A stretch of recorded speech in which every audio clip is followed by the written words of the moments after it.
ഇനിയൊന്നുള്ളത് ഇന്നലെ നമുക്കറിയാം കഴിഞ്ഞ 2 ദിവസമായി സിനിമാ കോൺക്ലേവ്, സിനിമയുടെ നവീകരണം, സിനിമാ രംഗത്തെ പ്രശ്നങ്ങൾ ഇതൊക്കെ ചർച്ച ചെയ്യാൻ, പുതിയ സിനിമാ നിയമം, നയം ഒക്കെ ചർച്ച ചെയ്യാൻ വേണ്ടി സംസ്ഥാന സർക്കാർ സംസ്ഥാനത്തെ പ്രധാനപ്പെട്ട സിനിമാ പ്രവർത്തകരെയൊക്കെ വിളിച്ച് സിനിമാ കോൺക്ലേവ് സംഘടിപ്പിച്ചു. അപ്പോൾ സിനിമാ കോൺക്ലേവിൽ ഇന്നലെ വലിയ ചർച്ചകളൊക്കെ ഉണ്ടായി.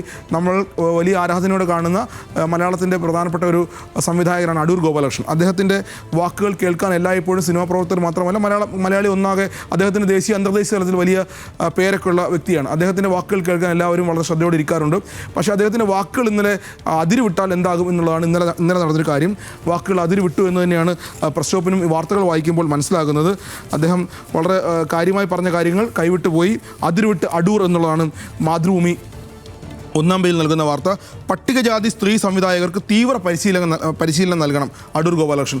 സർക്കാർ ഈ ചില ആളുകൾക്ക് ചില സിനിമകൾ എടുക്കുന്നതിന് വേണ്ടി സഹായം നൽകുന്നുണ്ട്. 1.5 കോടി 1 കോടി രൂപയൊക്കെയാണ് സഹായം നൽകുന്നതായിട്ടാണ് നമ്മൾ മനസ്സിലാക്കുന്നത്. ആ സഹായം നൽകുമ്പോൾ പോലും അത് വെച്ച് അവർ സിനിമ എടുക്കുന്നുണ്ടെങ്കിൽ പോലും അവർക്ക് പിന്നെയും പരിശീലനം നൽകണം, അല്ലെങ്കിൽ സിനിമ എടുക്കാൻ അവരെ പരിശീലിപ്പിക്കണം. അത് പട്ടികജാതി സ്ത്രീ സംവിധായകർക്ക് തീവ്ര പരിശീലനം നൽകണമെന്നാണ് അടൂർ ഗോപാലകൃഷ്ണൻ പറയുന്നത്.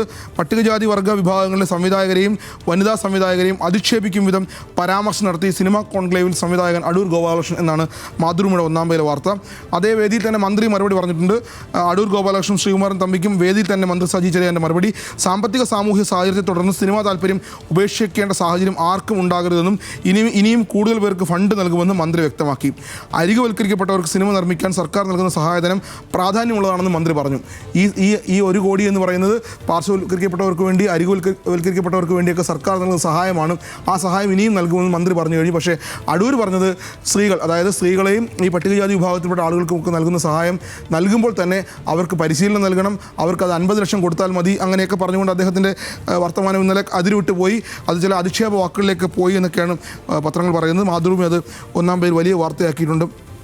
മനോരമ 7-ാം പേജിൽ ഇതിനേക്കാൾ വലിയ വാർത്ത. 1-ാം പേജിൽ നൽകാൻ സ്ഥലമില്ലാത്തതുകൊണ്ടായിരിക്കണം 7-ാം പേജിൽ കുറച്ചും കൂടി വലുതാക്കിയിട്ടുണ്ട്.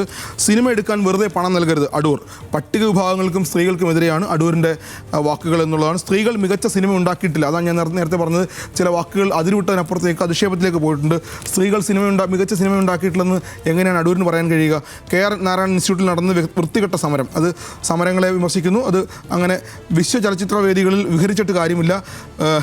ഹൃദയവികാസം ഉണ്ടാകണമെന്നാണ് മന്ത്രി ബിന്ദു സാധാരണഗതിയിൽ ഇങ്ങനെയൊന്നും പ്രതികരിക്കുന്ന ആളല്ല, പക്ഷേ അവരും ഇതിൽ പ്രതികരിച്ചിട്ടുണ്ട്. അടൂരിനെതിരെ വിശ്വ ചലച്ചിത്ര വേദികളിൽ വിഹരിച്ചിട്ട് കാര്യമില്ല, ഹൃദയവികാസം ഉണ്ടാകണമെന്ന് മന്ത്രി ബിന്ദു അടൂർ ഗോപാലകൃഷ്ണൻ രൂക്ഷമായി വിമർശിക്കുന്നുണ്ട്.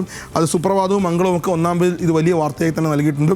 എന്തായാലും അടൂർ ഗോപാലകൃഷ്ണൻ്റെ വാക്കുകൾ അതിരുവിട്ടു പോയി എന്നുള്ള കാര്യത്തിൽ യാതൊരു തർക്കവുമില്ല.